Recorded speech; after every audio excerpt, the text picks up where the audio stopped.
Hallo und herzlich willkommen. Heute geht es um das Thema Steuergeräteprogrammierung bzw. welche Möglichkeiten hat man, um Steuergeräte am Auto zu programmieren.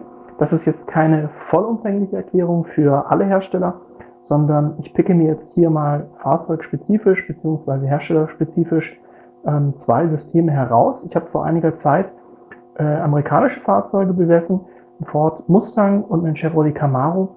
Bin leider nie dazu gekommen, mal Detailvideos zu den Fahrzeugen hochzuladen, aber die waren beide sehr stark modifiziert. Also da waren Motoränderungen dabei, Umrüstung auf Kompressor, kompletter Neuaufbau von Motor mit anderen Nockenwellen, anderer Ansaugung und so weiter. Also sehr, sehr spezifisch.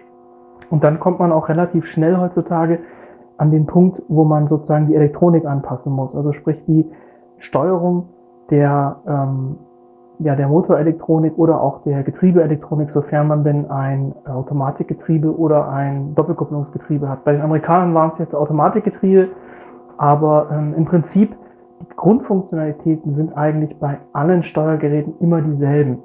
Und ich zeige euch jetzt mal beispielhaft zwei mögliche Systeme, mit denen man so ein Tuning betreiben kann. Wir haben jetzt hier einmal auf der linken Seite zum Beispiel von SCT einen Handheld-Flasher. Das ist ein Gerät, das man direkt am Fahrzeug über den OBD-Port anschließen kann.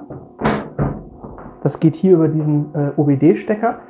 Das ist sozusagen euer Onboard-Diagnosesystem. Und bei den amerikanischen Fahrzeugen ist es eben teilweise sehr, sehr einfach, die Motorsteuerelektronik bzw. auch die Getriebesteuerelektronik neu zu schreiben oder umzuschreiben oder zu aktualisieren über den OBD-Port. Wie gesagt, bei Ford oder auch bei Chevrolet kann man das dann eben zum Beispiel über so einen Handheld-Flasher machen. Da ist dann häufig so, wenn man in Amerika irgendwelche speziellen Tuning-Teile kauft oder irgendwelche Kits, dann kommt dieser Handheld-Flasher eben schon mit einem gewissen Set, sagen wir mal 2 oder 3 vorkonfigurierte Motor-Setups. Da sind dann unterschiedliche Konfigurationen für die verschiedenen Sprittypen dabei und je nachdem, welchen Sprittyp man in dem jeweiligen Land fährt, kann man dann eben die entsprechende Software bzw. die angepasste Motorsteuerungssoftware und Getriebesteuerungssoftware über diesen Handheld-Flasher auf sein Fahrzeug spielen. Der große Vorteil hierbei ist, dass das nahezu out of the box funktioniert. Das heißt also, das Auto wird laufen, das Auto wird fahren. Es kann natürlich sein, dass eben dann diese Steuersoftware nicht hundertprozentig passt. Das heißt also, wie gesagt, diese Handheld-Geräte, die kommen dann meistens mit einem vordefinierten Set an Steuergerätesoftware, die dann eben passend für das Kit ist, was ihr bestellt habt. Und die könnt ihr dann selber aufspielen. Also sprich, ihr verbaut das Kit und im Anschluss spielt ihr die Software auf. Paradebeispiel dafür ist, man rüstet einen Saugmotor auf Kompressorbetrieb um. Dann bekommt man bei diesem Kompressor-Kit eben die Kompressor-Hardware, also den Kompressor selbst, vielleicht andere Einspritzdüsen, entsprechend angepasste Spritleitungen und so weiter und eben auch dieses Handheld-Gerät, wo dann eben eine entsprechend angepasste Motorsteuerungssoftware drauf ist, damit später das Fahrzeug mit dem Umbau auf Kompressor eben auch funktioniert. Mit diesen Geräten kann man dann auch loggen. Man hat also die Möglichkeit, hier unten über USB das Gerät dann mit einem Laptop zu verbinden, um dann eben später sozusagen diese Log-Informationen abzurufen. Man kann hier dann im Menü so ein bisschen konfigurieren, welche Werte will man sehen, ist aber alles sehr rudimentär. Und dann gibt es noch ein anderes System, das ist nochmal ein bisschen komplexer und ausgereifter. Das haben wir jetzt hier auf der rechten Seite, das ist zum Beispiel HP Tuner. HP Tuner ist auch ein System, was für mehrere Fahrzeuge funktioniert, hauptsächlich aber natürlich amerikanische Fahrzeuge. Da kann man dann also für verschiedene Modelle von Chevrolet, Ford, Chrysler, Dodge und so weiter sogenannte Tokens kaufen. Und mit diesen Tokens kann man dann Fahrzeuge aktivieren. Das geht immer über die Seriennummer eures Fahrzeugs, also über die VIN. Und wenn das dann freigeschaltet ist, dann habt ihr die Möglichkeiten, das ist das Tolle bei diesem Gerät, die ganz unterschiedliche Ausführungen. Man kann hier also auch externe Sensoren anschließen, sowas wie zum Beispiel Lambda-Sonden. Dann kann man also während der Fahrt auch noch externe Informationen mit in dieses Logging einbeziehen, wenn man also wirklich dediziert das Optimum mal rausholen möchte. Das ist jetzt die etwas abgespeckte Version. Die bietet sozusagen auch wieder die Anschlussmöglichkeit an das Bordsteuergerät über OBD und aber auch eine Direktverbindung sozusagen zum Laptop. Das heißt, das Schöne bei dem Gerät jetzt im Vergleich zu dem etwas vom Umfang her geringerwertigeren Handheld-Device ist, dass bei dem HP Tuner eben die Möglichkeit besteht, das während der Fahrt mit dem Fahrzeug zu verbinden und gleichzeitig mit dem Laptop. Das heißt, man kann also während der Fahrt live und zusätzlich eben auch noch aufnehmen, die Daten des Fahrzeugs einsehen. Dazu gibt es dann auch eine spezielle Software, da kann man sich sogenannte Konfigurationen erstellen, indem man dann sagt, ich möchte jetzt Parameter A, B, C sehen, zum Beispiel Gaspedalstellung, Manifold Pressure, aktueller Gang, in dem sich das Fahrzeug befindet, die Gemischkalkulation, gegebenenfalls irgendwelche Berechnungen bezüglich, ob er jetzt sozusagen Zündung zieht oder Zündung hinzugibt, um einfach später herauszubekommen, während der Fahrt, nachdem man eine Änderung an der Software gemacht hat, also an der Steuergeräte-Software des Fahrzeugs, ob die Änderungen das erwirkt haben, was man wollte, oder ob man vielleicht sogar einen negativen Effekt hat. Und wie gesagt, zu diesen beiden Geräten gebe ich jetzt ein paar Informationen, beziehungsweise eigentlich ganz besonders spezifische Informationen. Wie sieht denn so eine Software oder wie sieht überhaupt so eine Motorsteuerungssoftware aus? Was kann man dann nachher konfigurieren? Was kann man ändern? Was kann man anpassen? Das zeige ich euch jetzt am Rechner. Da habe ich die Software geöffnet und da versuche ich mal so ganz rudimentär so einen kleinen Einblick zu geben. Was sind die Parameter, die man verstellen kann? Was bewirken sie? Und wie funktioniert das dann sozusagen nachher der Prozess, wenn man eben Änderungen an der Steuergeräte-Software vornimmt. Das ist jetzt also die Software auf dem Laptop. Dadurch, dass man, wie gesagt, teilweise auch Datenerfassung während der Fahrt machen muss, ist es immer sinnvoll, die Software auf einem Laptop zu betreiben, da man den dann einfach mit ins Fahrzeug nehmen kann und so auch während der Fahrt Live-Dateneinsicht hat. Und aber auch natürlich später die Möglichkeit hat, das Ganze sich nochmal stationär irgendwo anzugucken. Aber wie gesagt, dadurch, dass man eben teilweise auch einfach Informationen während der Fahrt abgreifen oder einsehen möchte, ist es auf jeden Fall sinnvoll, die Software auf einem Laptop zu betreiben. Jetzt gibt es generell mal zwei unterschiedliche Arten von Software. Es gibt einmal den sogenannten Editor, den sehen wir jetzt hier. Ich habe auch schon einen Tune-File geladen. Und es gibt den sogenannten Inspector oder den Logger. Das heißt, das ist dann nochmal ein Stückchen Software, das wird eben verwendet, wenn es dann nachher darum geht, die Fahrzeugsensorinformationen live anzuzeigen, also einfach das Logging zu machen, um später zu sehen, was macht das Fahrzeug gerade, funktioniert das, was ich machen wollte oder funktioniert es nicht, beziehungsweise an welcher Stellschraube muss man noch drehen, damit man das nachher dahin bekommt, wo man es hinhaben möchte. Jetzt generell nochmal, sage ich mal, zum Grundaufbau von so einem Motorsteuergerät, das ist eigentlich relativ simpel. Zumindest die meisten Motorsteuergeräte, die ich bisher kennengelernt habe, sind alle relativ simpel und ich denke auch von der Funktionsweise unterscheiden sie sich nicht großartig. Das Motorsteuergerät funktioniert so, dass es relativ viele Tabellen gibt und in diesen Tabellen werden unterschiedliche Kenninformationen oder Kennlinien gespeichert. Das heißt, also ich habe zum Beispiel eine Tabelle, in der ist auf der einen Achse die Gaspedalstellung und auf der anderen Achse die Ansauglufttemperatur, Manifold Pressure genannt. Nicht Temperatur, sondern der Ansaugdruck innerhalb der Ansaugspinne. Also oben auf dem Motor sitzt ja zwischen den Zylinderbänken die Ansaugspinne, da davor sitzt dann irgendwo die Drosselklappe und wenn die Drosselklappe aufgeht, wird eben die Ansaugspinne mit Luft gefüllt und diese Luft geht dann nachher beim Öffnen und Schließen der Ventile in den Brennraum rein vom Motor. So, und innerhalb dieser Ansaugspinne gibt es einen Drucksensor, der feststellt, wie viel Druck herrscht hier. Und jetzt haben wir, wie gesagt, zum Beispiel so eine Tabelle, in der wir auf der einen Seite die Gaspedalstellung haben und auf der anderen Seite den aktuellen Druck innerhalb dieser Ansaugspinne und haben dann sozusagen auf dem Koordinatensystem innerhalb dieser zweidimensionalen Tabelle einen dritten Wert, den wir wiederum beeinflussen können. Jetzt ist das zum Beispiel der Zeitpunkt, wann er wie viel Zündung gibt. Ja? Und so haben wir eben verschiedene Tabellen mit immer wieder unterschiedlichen Werten auf der X- und Y-Achse und einem anderen Wert wiederum, der sozusagen in Abhängigkeit der beiden Informationen der X- und der Y-Achse dann nachher eine andere Ausprägung erfährt. Ich zeige euch das jetzt einfach mal an einem konkreten Beispiel, dann ist das sicherlich einfacher zu verstehen. Wir gehen jetzt hier zum Beispiel mal in den Bereich Motor und hier haben wir jetzt verschiedene, Tab-Reiter mit verschiedenen Oberkategorien und innerhalb dieser Oberkategorien finden sich dann teilweise Einzelwerte und aber auch eben Tabellen, in denen solche XY-Werte sozusagen dargestellt sind.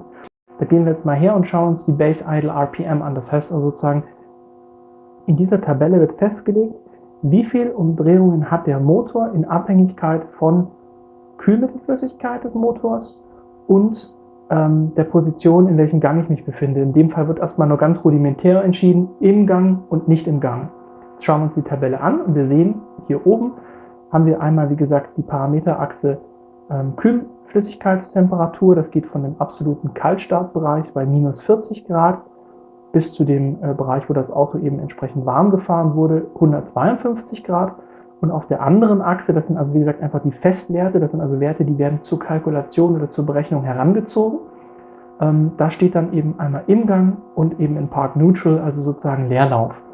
Und dann haben wir hier wiederum der Wert, der dann wirklich beeinflusst wird, das heißt also in Abhängigkeit der Kühlmitteltemperatur und in Abhängigkeit, bin ich im Gang oder bin ich nicht im Gang, gibt jetzt diese Tabelle dem Steuergerät vor, du sollst eine Zielmotorumdrehung haben von bei minus 40 und eben im Gang und ohne Gang 900 RPM, also 900 Umdrehungen.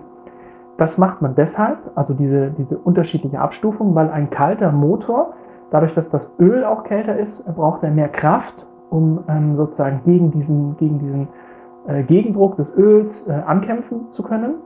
Und deswegen ist die Kaltstarttemperatur, nicht die Kaltstarttemperatur, sondern die Kaltstartdrehzahl immer höher als die Drehzahl, wenn das Auto schon warm ist. Jetzt, wie gesagt, handelt es sich ja hier um ein getuntes Fahrzeug, das heißt, die Einstellungen, die ich hier gemacht habe, die sind jetzt nicht groß unterschiedlich. Das hängt aber dann auch wieder damit zusammen, dass da in dem Fahrzeug eine besonders aggressive Nockenwelle verbaut war und die wiederum im unteren Drehzahlbereich nicht sonderlich effizient ist und deswegen sowieso die Drehzahl höher sein muss. Aber das würde jetzt auch zu weit führen. Generell geht es jetzt mal darum, ein Verständnis dafür zu entwickeln, wie funktioniert so ein Motorsteuergerät.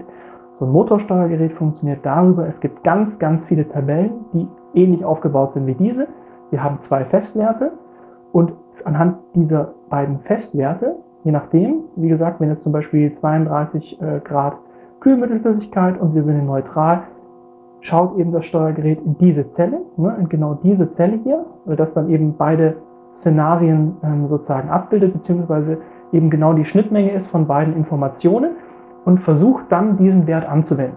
Jetzt ist es aber natürlich nicht immer nur so einfach, dass es eine Tabelle gibt, die diesen Wert bestimmt, sondern es sind ganz viele Tabellen, die ganz viele unterschiedliche Werte heranziehen, die dann eben Informationen vorgeben. Und das macht dann nachher auch die Komplexibilität aus, denn sonst wäre es wirklich kinderleicht. Wir haben immer für jeden Wert oder für jeden Faktor eine Tabelle und dann muss ja eigentlich nichts berechnet werden. Aber wie gesagt, dadurch, dass so ein Steuergerät ja auch Berechnungen vornimmt, das liegt dann daran, dass wir verschiedene Tabellen haben, die mehr oder weniger auf den gleichen Wert abziehen, also zum Beispiel auf die Motordrehzahl und dann eben diese verschiedenen Tabelleninformationen miteinander verrechnet werden. Das heißt, die sind dann unterschiedlich stark gewichtet und anhand dieser unterschiedlich stark Gewichtung hat dann die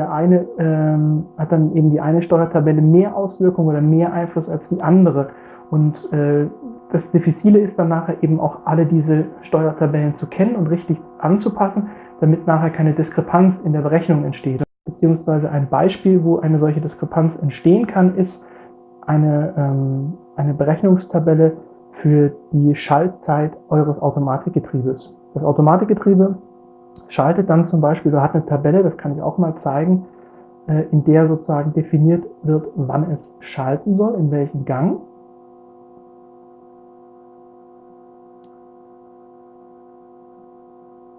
Das ist dann hier zum Beispiel, das wäre jetzt eine Tabelle, die das bestimmt. Das steht dann einmal hier als Kennfeldinformation Throttle Position, also Gaspedalstellung, und dann wiederum der entsprechende Gangwechsel, also 1 auf 2, 2 auf 3 und so weiter. Und hier innen drin ist dann nachher festgelegt, bei 14 km/h und eben Throttle Position, also Gaspedalstellung 6, soll er von 1 nach 2 schalten. Oder bei 31% Gaspedalstellung und mindestens 20 km/h soll er 1 nach 2 schalten. Und man sieht schon, je mehr Gaspedalstellung, desto später ist der anvisierte Schaltzeitpunkt.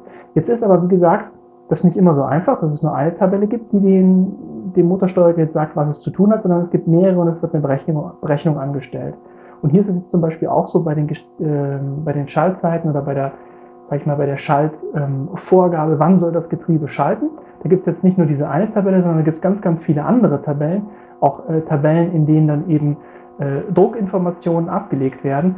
Und wenn dann diese Informationen eben nicht zueinander passen, ja, also wenn man sozusagen aufgrund dessen, dass man die Schaltgeschwindigkeit in Abhängigkeit der Geschwindigkeit so weit verschoben hat, dass die Schaltinformation oder das Schaltsignal in Abhängigkeit zu dem Druck, der im Getriebe herrschen sollte, nicht mehr passt, dann kann es dazu führen, dass das Fahrzeug entweder gar nicht mehr schaltet oder ruppig schaltet.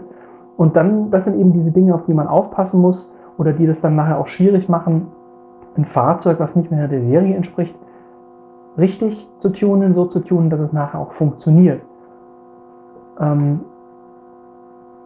Hier jetzt mal das konkrete Beispiel von diesen Drucktabellen. Hier gibt es dann also sozusagen so eine Faktortabelle, wo dann eben auch nochmal Informationen hinterlegt sind, wann soll das Steuergerät schalten. Hier ist es jetzt zum Beispiel in Abhängigkeit von der Motordrehzahl und von der Kraft, die das Getriebe bzw. die der Motor auf das Getriebe ausübt. Und dann ist hier innen drin sozusagen so ein Faktor. Und dieser Faktor kommt wieder mit in die Formel rein. Und das ist genau das, was ich meinte. Also nur den einen Wert anpassen, also nur den Wert in der Tabelle anpassen, wo wir sozusagen dem Steuergerät mitgeben, bei welcher Geschwindigkeit soll es schalten.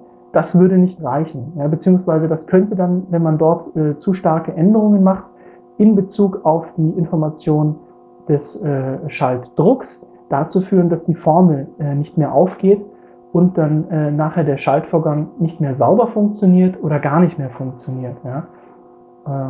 Das ist so ein bisschen sozusagen als generelle Grundlage, wie funktioniert so ein Motorsteuergerät, beziehungsweise wie funktionieren Motorsteuergeräte allgemein.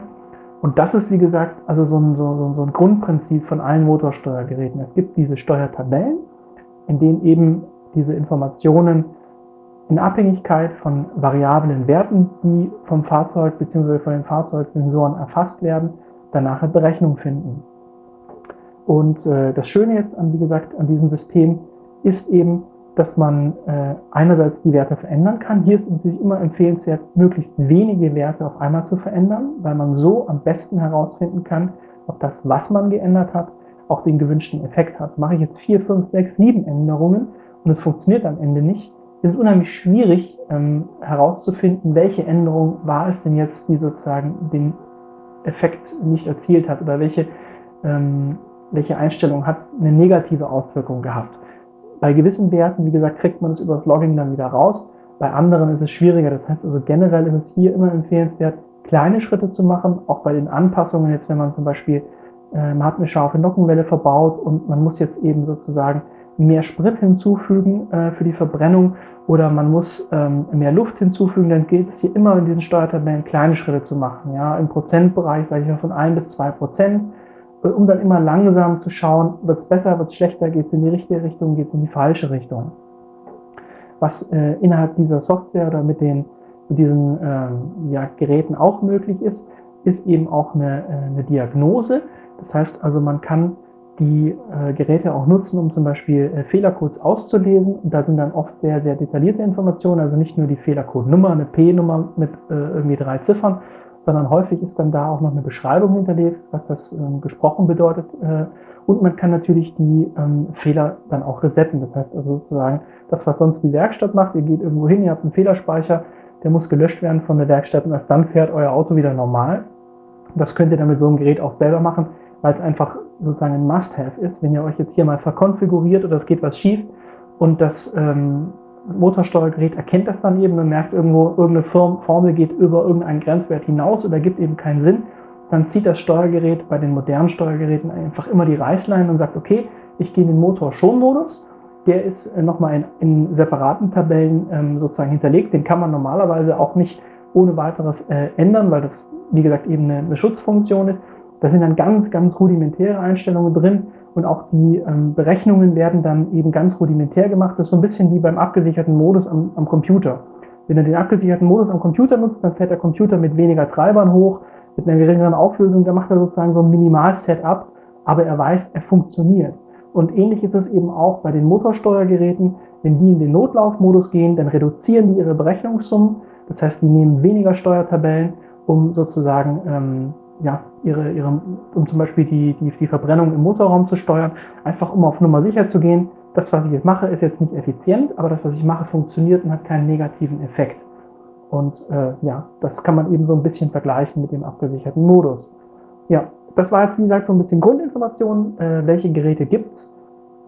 Was können diese Geräte? Wie sieht das ungefähr aus im Motorsteuergerät? Was kann ich für Parameter steuern?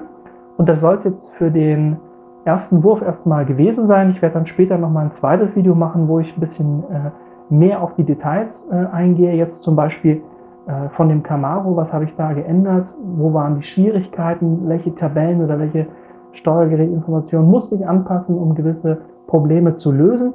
Und ich werde dann auch nochmal ein separates Video machen, wo ich zeige, wie funktioniert das mit dem Data Logging, wie sieht das später aus, wie kann man sich das angucken, was kann man da konfigurieren. Ich hoffe, das war hilfreich. Bis zum nächsten Mal. Ciao!